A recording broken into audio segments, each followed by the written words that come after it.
दोस्तों नमस्कार। सत्यप्रिय 43 प्रवासी समाज पार्टी से आज तारीख 17/5/2025।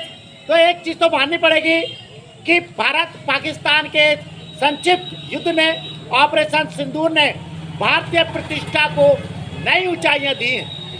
बहुत सी चीज़ें जो दुनिया विश्व में से देख रही है भारत की तरफ, इस युद्ध ने दुनिया के सामने रखी हैं। हम जानते हैं भारत की सैन्य श्रेष्ठता को सारी दुनिया ने देखा। एक बेहद प्रशिक्षित, बहादुर और प्रोफेशनल सेना के शौर्य को सारी दुनिया ने देखा। आर्थिक ताकत को दुनिया ने देखा, क्योंकि वो आर्थिक बुलंदियों पे आज की तारीख में भारत, इसलिए सारी दुनिया जो है भारत से संबंध बनाने को उत्सुक है।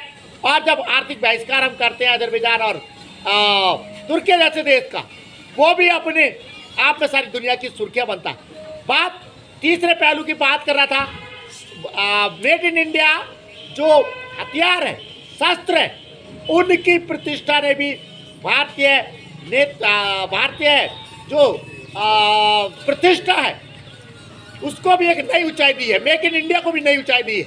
इस युद्ध में भारत के बने हुए हथियार, चाहे वो आकाश तीर है, चाहे ड्रोन है, चाहे आप टैंक्स है, चाहे तोप है, चाहे रडार्स है, सारी दुनिया ने विश्व में से देखा जो टेक्निक, जो आर्टिफिशियल इंटेलिजेंस इन हथियारों में, खासतौर से जैसी चर्चाएं हैं आकाश तीर, आकाश मिसाइल में, वो आर्टिफिशियल इंटेलिजेंस से सेल्फ मोटिवेटेड है और सेल्फ टारगेट है, अपने लक्ष्य को ढूंढती है और अपने आप उस लक्ष्य को खत्म करती है।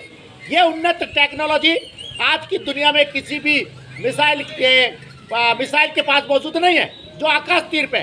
सारी दुनिया, यूरोप, अमेरिका, चाइना आकाश तीर को बड़े कौतूहल और उत्सुकता से देख रहे हैं।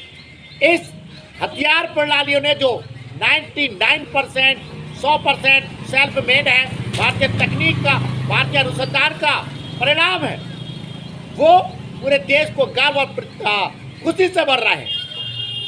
दोस्तों, शीर्षासन धरना आप जानते हैं लगातार जारी है। जनहित याचिकाओं के लिए मैं एक बार फिर दोहरा दूं, जनहित याचिकाएं स्कूली शिक्षा में जाति सूचक शब्दों पर कड़ाई से रोक, अम्बेडकर जी को आधिकारिक राष्ट्रपिता घोषित किया जाए, गौतम अदानी, मुकेश अंबानी और रतन टाटा जी को भारत रत्न दिया जाए। यूट्यूब चैनल आप जानते हैं सत्यप्रिय सक्सेना के नाम से, लगता है बढ़ाइएगा, सब्सक्राइब कीजिएगा। तो पिछले शायद ये कहना अतिशयोक्ति नहीं है, पिछले 10-15 सालों में जो बेहतर आर्थिक गति, सेल्फ इंडिपेंडेंस का जो नारा है, वो चाहूँ और इस देश में दिखाई दे रहा है, सारी दुनिया को दिखाई दे रहा है। हथियार निर्माण में भारत न सिर्फ आत्मनिर्भरता की तरफ तेजी से बढ़ रहा है, बल्कि दुनिया को हथियार प्रणालियाँ निर्यात भी कर रहा है। दुनिया भारतीय हथियार प्रणालियों में दिलचस्पी ले रही है। चाइना के आप देख रहे हैं, उसके उलट उसके जो युद्धक प्रणालियाँ हैं, वो जमीन पर औंधे मुँह गिर गई हैं, कंपनियों के शेयर औंधे भी गिर गए। चलिए, हमारे लिए खुशी और प्रतिष्ठा की बात है, आकाश तीर सेल्फ निर्मित जो हथियार प्रणालियाँ हैं